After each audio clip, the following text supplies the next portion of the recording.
अमरावतीच्या science core मैदानाच्या आरक्षणावरनं कडू आणि राणा यांच्यामध्ये संघर्ष उफाळला आहे। बच्चू कडू आक्रमक झालेले आहेत। मैदानावरील राण्यानंतर बच्चू कडू आज महारॅली काढतायत। दिनेश बुब यांच्या प्रचारासाठी 1 लाख कार्यकर्त्यांची गर्दी जमवण्याचा दावा हा बच्चू कडू यांच्याकडून करण्यात आलाय।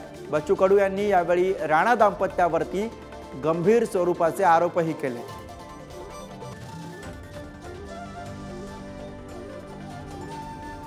राणा यांच्या विरोधामध्ये अमरावतीमध्ये बच्चू कडू आक्रमक झालेले आहेत। मैदानाबाहेरील राण्यानंतर बच्चू कडू आज महारॅली काढणार आहेत। दिनेश बुब यांच्या प्रचारासाठी 1 लाख कार्यकर्त्यांची गर्दी जमवण्याचा दावा हा बच्चू कडू यांच्याकडून करण्यात आलेला आहे। बच्चू कडू यांनी राणांचा जुगारी असा सुद्धा उल्लेख केलेला आहे। मला अटक करण्याचा प्लॅन होता असं सुद्धा बच्चू कडू यांनी म्हटलं। तर या मैदानाच्या वादावरती बच्चू कडू यांनी काय म्हटलंय बघूया।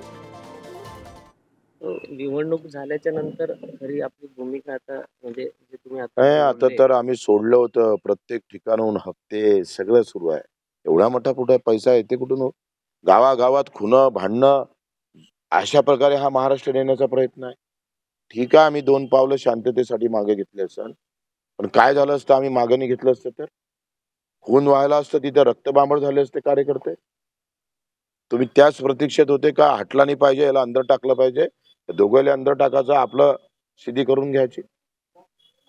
ही एवढ्या खालच्या पातळीवर जाऊन तुम्ही निवडणुका करताय, लाज वाटली पाहिजे यांना सगळ्यांना।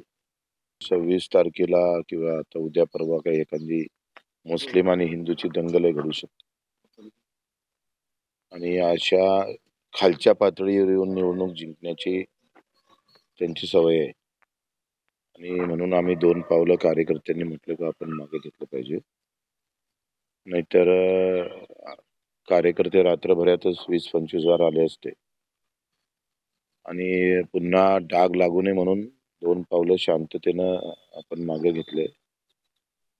कायदा तोडला आहे, गृहमंत्र्यांना तोडलेला आहे कायदा, सत्यानाश केलाय सगळा।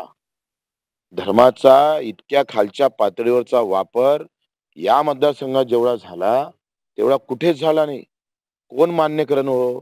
हनुमान जयंतीला या 1000 रुपये तुम्हाला देतो, पेपर जाहिरात खुलेआम, कोणी बोलत नाही।